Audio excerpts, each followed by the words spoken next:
Ianareo vehivavy, maneky ny vadinareo araka izay mety atao amin'ny tompo. Ianareo lehilahy, tiava ny vadinareo ary aza sosotra aminy. Kolosiana 3:8-9 sy 7-10. Vanim-potoana mabe olana izao misy atsika izao. Indrindra moa fa ny setry ny fanambadiana dia ianjadiana izany olana izany. Maro ny fahoriana, maro ny fitarainana, maro ny zavatra rehetra izay manapotika izany fanambadiana izany. Tsarovy fa ny fifampitsinjovana, fifampieverana eo amin'ny lahy sy ny vavy ihany ny vahaolana isoroana izany.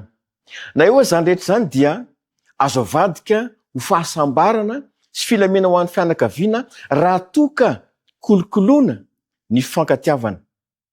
Aseho amin'ny tena fo tokoa ny fanehoam-pitiavana eo amin'ny lahy sy ny vavy.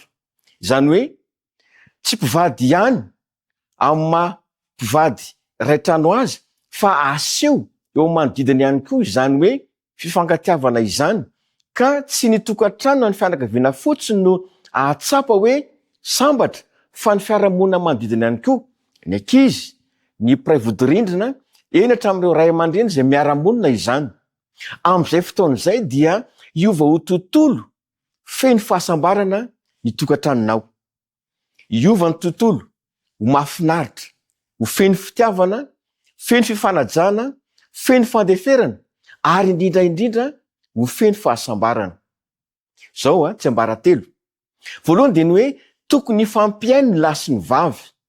Izany hoe lahy mitady izay mahasoa ny vavy kosa mikatsaka izay mahasambatra ny lehilahy. Malohan'izany dia manana didiny roa tonta. Izany hoe hanao izay ahasambatra na ny an-daniny na ny ankilany. Ho kolokoloana, ho tena atao vaindondra rà mihitsy ny ikajiana ny asy ny tokantrano. Aoka hisy fanankilozan-kevitra eo amin'ny tokantrano. Aoka aneho ny tena fahafoizan-tena na ny an-daniny na ny ankilany. Ka amin'izay fotoana izay dia atao filamatra mihitsy ny hoe hitady ikely aina izay hanehoana ny tena fitiavana na ny lahy na ny vavy. Fa raha toka ataonao ho filamatra izany rehetra izany dia tsarovy fa ho tokantrano sambatra ny tokantranonao.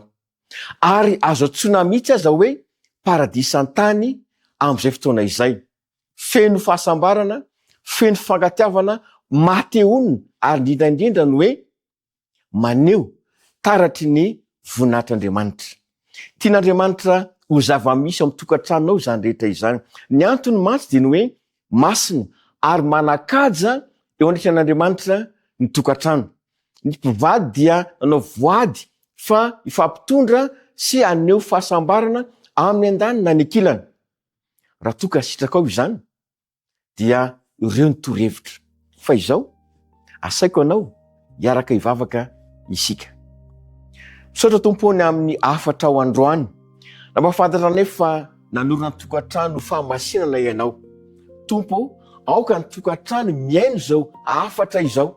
Dia tokantrano feno voninahitra ao, feno fahasambarana, tokantrano mirindra ary tokantrano anjakanina tsy na hoe fitiavana.